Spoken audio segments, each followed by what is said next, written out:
Hi there, I'm Rebecca and a really warm welcome back to my channel PumpkinBecki. In this week's video we're creating a really sweet fairy garden but using reject or broken or repurposed things. We're going to start with this very uninspiring looking broken pot. Let's get started.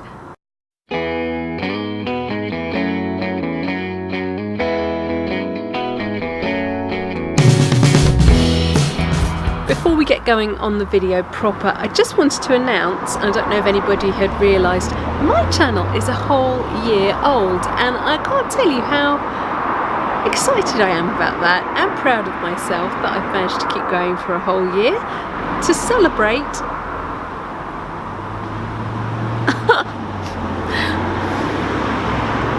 my candle keeps blowing out. And before my candle goes out again, I'm going to wish my channel a very happy first birthday. As I said in the intro, I've got this really badly broken pot and I bought it for 50p from B&Q. It was on the shelf for full price, but it had a huge crack in it and it had a big lump of the rim missing. So I said, look, clearly you can't sell that at full price. Can I have it? And they said, no, you can't have it, but we'll reduce it for you. So they reduced it from, gosh, it's probably about £7 or £8 down to 50p. I've also got this piece of broken roof slate and I have stuck to it with E6000 industrial cement, a little fairy door and a little fairy window, which I bought separately from Amazon on different occasions. If you don't have a roofing slate, then maybe you could find a piece of tile or a piece of wood that you could stick the door and window to. It's just something to give the feeling of a house. I've also got a ragtag selection of plants here.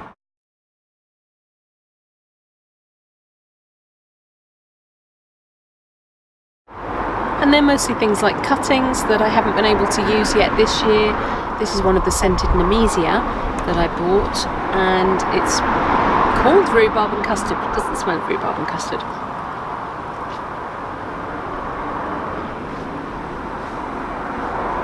I suppose there's a vanilla-iness to it. Anyway, I couldn't find anywhere that I wanted to put them, and what I want to be able to do now is put them somewhere for winter. We're in September and I did actually manage to overwinter a really beautiful bright pink Nemesia, and it's going strong. It's still looking absolutely smashing and it's much bigger than it was last year, so I think I could do that with these fairly easily. And I like that they've gone kind of a bit sprawly and tumbly. I've got some of my Sedum Kent Bell, which you might remember me using in my Halloween inspired planters last year. From 2 scrubby little plants, I've now got 3 planters full of this. It's doing very well. I've got this funny box tree that I took from a cutting probably about 10 years ago. It's very small. I've never repotted it and it's only in about that much soil. I have actually used one of them. I took about 6 and I have actually used one of them as a bonsai. And one day we will actually get to look at my bonsai collection. But I thought that would be really sweet as well. It's kind of funny shape, and I think we can do something with that. And I've got some other bits and bobs here as well. For me, one of the nicest things about fairy gardens is there's no expectations as to what they should be. They should be sweet, they should be charming, but there's nothing that makes a perfect fairy garden. It's very much all in the eye of the beholder. So I've got some plain old multi-purpose compost, peat free, and I'm going to pop it into the pot. It's pretty dry, it's been in the greenhouse for ages. Now I don't know if you know, but England has had one of the hottest summers on record, hottest and longest. And I just completely lost my gardening mojo. Everything was dry as a bone. It was too hot to be out here in the daytime. And in reality, it was too hot to be out here in the evening as well. It just did not cool down. So you'd spend the whole day at work being miserable because you wanted to be at home in the sunshine. But actually the reality was it was just too hot. And everything suffered. All the plants were stressed. The grass was just hay. It was really abysmal. For some people, sun is just the best thing in the world. I feel like I was born in the perfect country for me. I love variety of weather. I love seasonality of weather. And while a sunny summer's lovely, it was just too much. It was too much. So I didn't do any gardening. And that was dreadful because it meant that crops went unpicked. It meant that I didn't really do any deadheading. I just couldn't bring myself to do it. So in the last few weeks it's cooled down and we've had some rain, the grass has come back to life and the plants have started to push out some new growth, and I've started to feel a bit more like being out here. So you can see I've put some compost in the bottom here and I've built it up at the back a little bit. The rim of this pot is actually really gorgeous. It was like somebody sort of gone around it with a fork and scratched it all up, and I loved that, and I thought maybe that could be like bridges or level changes, or I just use it almost like a sort of a brick wall.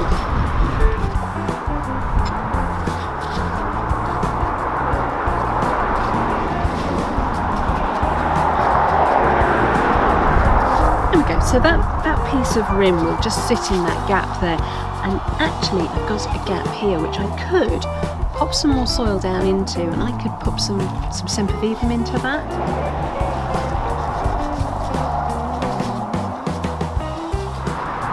Okay, so that's the first staging in, and the compost will sort of hold it in place, so you don't need to pin it or glue it or anything. It will just sit there. So I might actually want my house to sit on that level, or maybe I could do that and then I could bring another level up here. And if you like something but it's too big or too long, don't be afraid to break it. So this piece, I really like the shape of it, but it's too long down into the pot, so I need it a bit shorter. So I'm going to just crack this piece off. Just wax that with the handle of my secateurs. Do it carefully. Watch your eyes.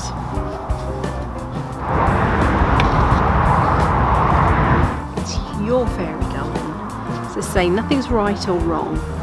I almost want this to look a little bit Italian, like a little Italian fairy house up in the mountains. What I'm trying to do here is use this piece of cracked off rim, which is really nice and slender, and try and use it to look almost like a little set of stairs or a walkway up behind the house.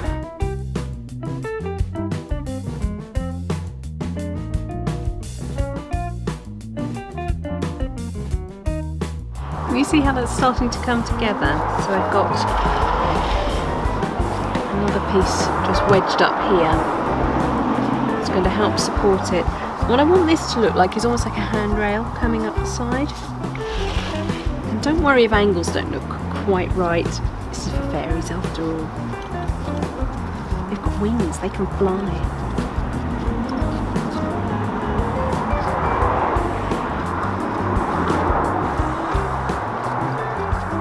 So here's my funny little bay tree cutting. And all I want to do is try and help it look a little bit more tree-like.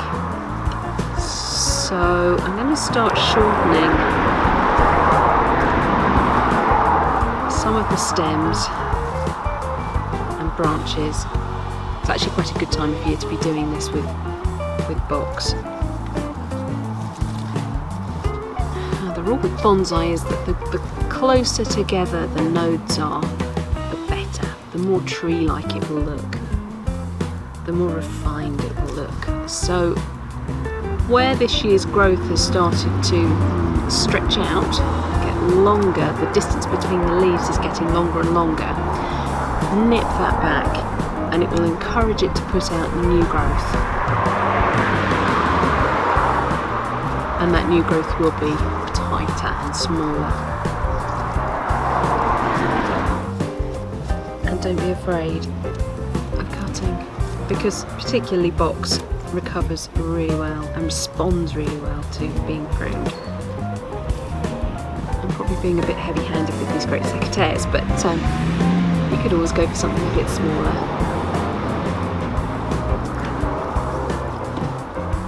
So what I want is, I'm aiming to get a kind of peculiar shaped tree.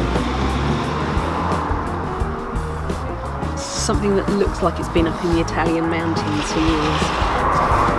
Sometimes when she gets these things into situ, you can see what needs to stay and what needs to go a little bit easier.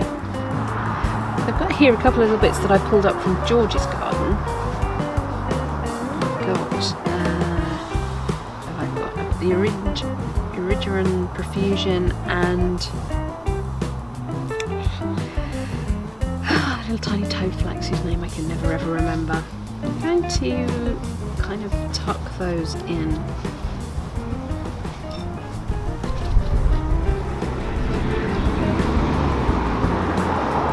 So that gap there, I quite like the idea of something just spilling out over this little bit.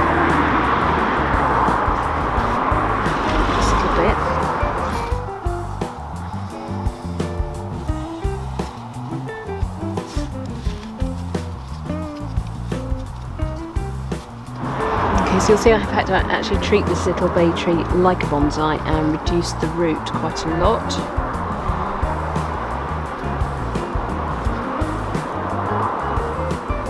To get it in where I want it. Just like that, I think. So I've just popped a couple of pieces of wire in front of the house, because that's the important face. Just to keep it upright.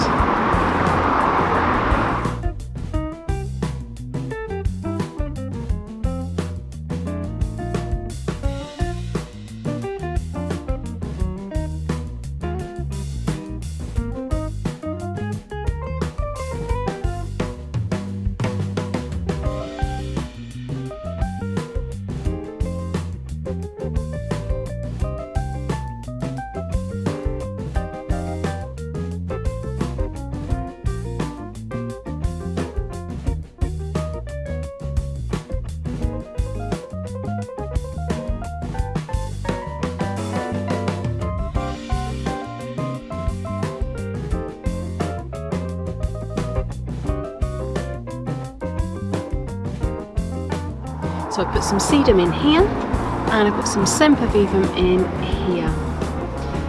The Iridian Profusion is here, and I did literally just pull that out of George's garden, so it's looking kind of sad right now. But little box tree is at the back here, and Nemesia at the front.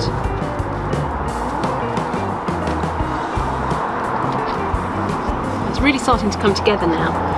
As you can see, I'm just going through and grooming the Nemesia a bit. I mean, it's had a hard summer, but even the bits that are already going to seed, if I prune them back, I should get another flush of growth from them. So you can see I'm just working my way around and shoring up each piece of the layer.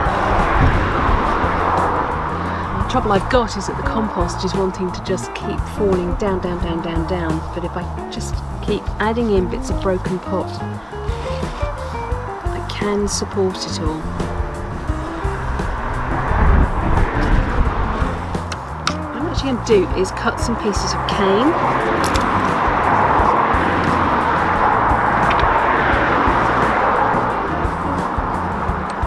And I'm going to drive them down into here to see if that will help support this piece of tile.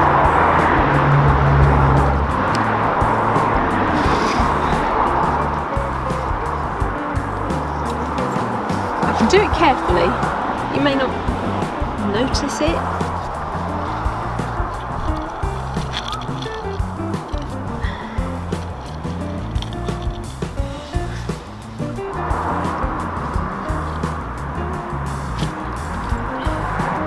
Okay, so I've just wedged 3 pieces of wood down here to try and help support this front face. And I think it's going to be pretty good actually. And I can always just plant a little bit of a something in there just to help disguise the pieces of wood.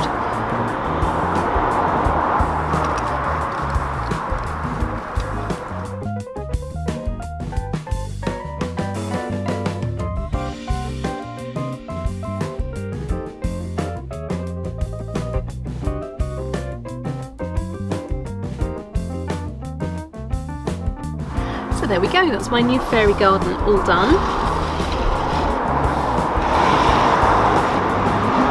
Especially like this little bit round the back here where the steps come up onto the top level.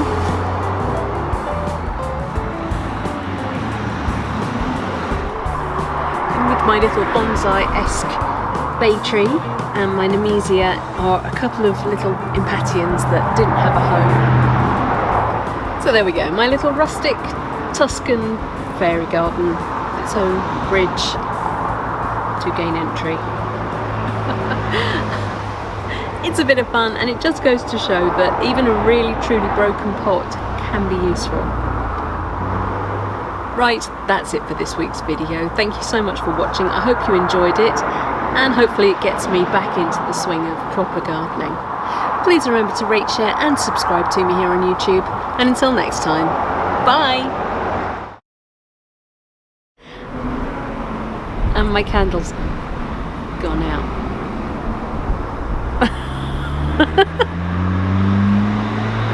Oh. Oh, man. Oh. I'm gonna have a little piece of